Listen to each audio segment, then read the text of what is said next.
ஆசிரியர் தினம் என்பதை குரு உற்சவ் அப்படின்னு கொண்டாட வேண்டும் அப்படின்னு மத்திய அரசு பள்ளிகளுக்கு சுற்றறிக்கை அனுப்பியிருக்குது. இப்படி மத்திய அரசு குரு உற்சவ்னு ஆசிரியர் தினத்தை அழைக்க ஆணையிடுவது சரிதானா அப்படின்னு சொல்லி திராவிட முன்னேற்ற கழக தலைவர் கருணாநிதி நேற்று கண்டனம் தெரிவிச்சிருக்காரு. ஒரு திருமணத்தில் பேசும்போது இதை பற்றி கண்டனம் தெரிவிச்சிருக்காரு. அதை இன்றைய நாளேடுகள் எப்படி போட்டிருக்காங்கிறத பார்க்கலாம். பார்த்த பிறகு நம்ம அதை பற்றி விரிவாக உரையாடலாம்.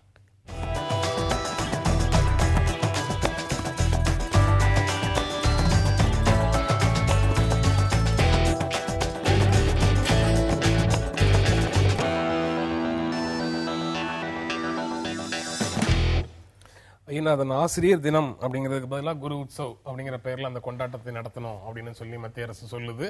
இதன் மூலமாக தமிழ்நாட்டில் தமிழை அளிக்கும், தமிழை நம்பி வளர்ந்தவர்கள், தமிழை வைத்து வளர்ந்தவர்கள், தமிழ் சூழல்ல தமிழ் பண்பாட்டை தூக்கி பிடிக்கிறவங்க எல்லாரையும் அழிப்பதற்கான ஒரு முயற்சி மத்திய அரசுல இருந்து நடக்குது அப்படின்னு சொல்லி திராவிட முன்னேற்ற கழக தலைவர் சொல்றாரு.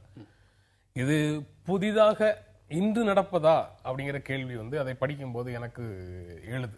இது ஏற்கனவே பல்வேறு விஷயங்கள்ல இதே மாதிரி நடைமுறையில ஏற்கனவே இருக்கு. அதை உறுதியாக எதிர்க்கக்கூடிய வேலைகளை தமிழ்நாட்டில் இருக்கக்கூடிய அரசியல் கட்சிகளோ சமூக இயக்கங்களோ இன்னும் முழுமையாக செய்யாத ஒரு நிலையில இருக்காங்கிற மாதிரி தான் நான் புரிந்து கொள்கிறேன். ஆனா இன்று புதிதாக ஏதோ ஒன்று நடப்பதை போல அதை சொல்றாரா அப்படிங்கிற மாதிரி ஒரு எண்ணம் வருது. நீங்க எப்படி பாக்குறீங்க? கலைஞர் கருணாநிதி அவர்களுடைய அந்த எதிர்ப்பில் இருக்கக்கூடிய நியாயத்தை நான் ஏற்கிறேன். நீங்க சொன்னதை போல இது ஒன்றும் புதுசு கிடையாது. இந்த நாட்டில் ஒரு முயற்சி தொடர்ந்து நடைபெற்று வருகிறது. காங்கிரஸை பொறுத்த வரைக்கும் எப்படி மாநில அரசுகளுடைய அதிகாரத்தை எல்லாம் மத்திய பட்டியலுக்கு கொண்டு போகணும் அப்படின்றதுக்காக முதல்ல அந்த இடைநிலை, அதாவது அந்த 2 பக்கத்துக்கும் இருக்கக்கூடிய கன்கரண்ட் லிஸ்ட்ல வச்சு அப்புறம் எடுத்துட்டு போறாங்களோ, அதே மாதிரி பிஜேபிக்கு ஒன்று இருக்கு, ஆர்எஸ்எஸ்க்கு ஒன்று இருக்கு. அப்படி சொல்லிடுவோம். அது என்ன அப்படின்னம்னா, இந்தியாவினுடையது ஒரு ஓர்மை பண்பாடு, ஒரே பிரதிபலிப்பு கொண்டது, இதில் எந்த விதமான வேறுபாடும் இல்லை. அங்கேயும் தீபாவளி கொண்டாடுறாங்க, இங்கேயும் தீபாவளி கொண்டாடுறாங்க, அங்கேயும் பிள்ளையார் சதுர்த்தி கொண்டாடுறாங்க, இங்கேயும் பிள்ளையார் சதுர்த்தி கொண்டாடுறாங்க. அதனால இந்த மொத்த சமூகத்துக்கு ஒரு பண்பாட்டு அடித்தளம் தான் உண்டு. இந்த பண்பாட்டு அடித்தளத்தினுடைய இணைப்பு நாதமாக சமஸ்கிருதம் இருக்குது அப்படின்ற ஒரு மாயையை உருவாக்க அவர்கள் பெருமுயற்சி எடுக்கிறார்கள். இன்று நேற்றல்ல, அவருடைய புத்தகங்களை எல்லாம் படிக்கக்கூடிய எல்லோருக்கும் இது தெரியும். இதனாலதான் சொல்றாங்க குரு உற்சவ் அப்படின்றது. உற்சவம் அப்படின்றது பூஜை, புனஸ்காரம், திருவிழா எல்லாம் கலந்தது. ஆனால் ஆசிரியர் தினம் என்பதனுடைய பொருள் நம்மை கற்பிக்கக்கூடிய ஆசிரியனுக்கு நாம் செலுத்தக்கூடிய மரியாதை அப்படின்றது தான். இது ஒரு குரு வழி பாரம்பரியம்னு சொல்லக்கூடிய அந்த பழைய நிலையினுடைய பிரதிபலிப்பு அல்ல.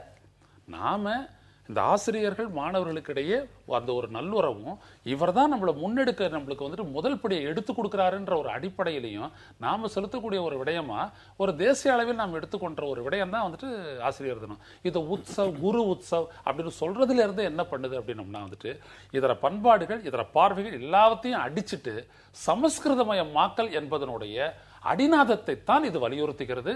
இது மிக மிக கொடூரமானது. அதுதான் இங்க முக்கியம். இங்க இது யாருக்கு? இது மாணவர்களுக்கு. மாணவர் பருவத்திலேயே இதை சொல்லி ஆசிரியர் தினம், ஆசிரியர் போன்ற விடயத்தை எல்லாத்தையுமே மறக்கடிக்க செய்து, மழுங்கடிக்க செய்து, மொக்கையடிக்கிறதுன்றாங்கல்ல. இப்ப சமீபத்தில் மாணவர்கள் அப்படிதான் பேசுறாங்க, இவர் போட்டு மொக்கையடிக்கிறாரா நம்மள அப்படின்னு. இந்த மொக்கையடிக்கிற உத்தியோகம் தான் இது குரு உற்சவ் அப்படின்லாம் சொல்றது. எப்படி இதெல்லாம் ஏற்க முடியும்? நீங்க ரோஜாவை என்ன பெயரிட்டு அழைத்தாலும் ரோஜா தான் அப்படின்னு சொல்லுவாங்கல்ல, அது இதுக்கு பொருந்தாதா? என்ன பெயரிட்டு சொன்னாலும் ஆசிரியர்களை கொண்டாடக்கூடிய ஒரு தினம் தானே அது அப்படின்னு இதை பார்க்க முடியாதா? இதுல என்ன? அதான் ஷேக்ஸ்பியருடைய இதை சொல்றீங்க, பேரில் என்ன இருக்கிறது என்று கூட அப்படிலாம் சொல்லுவாங்க. பட் ஆனா இது ஏதோ ஒரு தனித்த போக்கு அல்ல தனித்த நிகழ்வு அல்ல. இப்போ நீங்க பாத்தீங்கன்னா, நான் இந்த சுற்றறிக்கையை பார்த்தேன். அது ஒரு ஆங்கில சுற்றறிக்கை. அது எப்படி ஆரம்பிக்குதுன்னா, government of India HRD ministry announces Guru Utsav 2014. இதுதான் தலைப்பு. உள்ள பூரா படிச்சு பார்க்குறேன். அந்த சுற்றறிக்கையில் ஆங்கில சுற்றறிக்கை எல்லாமே ஆங்கிலமா இருக்கு. ஆனால் இந்த நிகழ்வுக்கு தரப்பட்டிருக்கிற பெயர் மட்டும் எல்லா இடங்களிலும் குரு உற்சவ் என்றுதான் வருது. அப்படின்னா பெயரை மாற்றுகிறார்கள். அப்படின்னா பொதுவாக ஆங்கில சுற்றறிக்கை டீச்சர்ஸ் டேன்னு போட வேண்டியதானே. நீங்க அதையே இந்தியில மொழிபெயர்த்து சுற்றறிக்கை இந்தி பிரதேசத்துக்கு அனுப்பும் பொழுது வேணுமானால் குரு உற்சவம்னு போட்டு தான் நம்ம புரிஞ்சுக்கலாம். அப்படின்றா தமிழ் சுற்றறிக்கை வரும்பொழுது அது என்ன இருக்கணும்? ஆசிரியர் தினம்னு இருக்கணும். அப்படிலாம் கிடையாது. இது தெளிவான முறையில் இது வரைக்கும் எதை ஆசிரியர் தினம் அல்லது டீச்சர்ஸ் டேன்னு சொல்லி வந்தோமோ அது இனிமேல் மத்திய அரசினுடைய சொல்லாட்சியில் அதற்கு வைக்கப்பட்டிருக்கிற பெயர் என்பது இனிமேல் குரு உற்சவம் தான். இது தெளிவான ஒரு சமஸ்கிருத மயமாக்கல். இது கூட இது ஒரு நிகழ்வு, அதற்கு ஒரு பெயர் மாற்றம், இதையே ஒரு பெருசாக எடுத்துக்கொள்ளும் நீங்கள் நினைக்கலாம். இப்போ கொஞ்ச நாளைக்கு முன்பு தான் சமஸ்கிருத வாரம் பற்றிய சுற்றறிக்கை. அந்த சுற்றறிக்கைக்குள்ளே போய் நீங்கள் போய் பார்த்தீங்கன்னா அது மனிதவள மேம்பாட்டுத்துறையிலிருந்து அந்த சுற்றறிக்கை வருது. அதை நான் வாய்ச்சி பார்த்தா அதில் என்ன ஒரு புதுமை என்று டைம்ஸ் ஆஃப் இந்தியா போன்ற ஏடுகளே சொல்லிச்சுன்னா, பொதுவாக சமஸ்கிருத விழாலாம் மத்திய அரசு நடத்தி இருக்குது, காங்கிரஸ் ஆட்சிக்காரங்களும் பண்ணியிருக்காங்க, அதெல்லாம் இல்லைதான். ஆனால் இதில் என்ன புதுசுன்னு அவங்க சொல்கிறாங்கன்னா, இந்த சிபிஎஸ்இ பள்ளிகள் அனைத்தும் இந்த மாதிரி ஆகஸ்ட் முதல் வாரத்தில் ஒரே மாதிரி கொண்டாடணும், முதல் விஷயம்.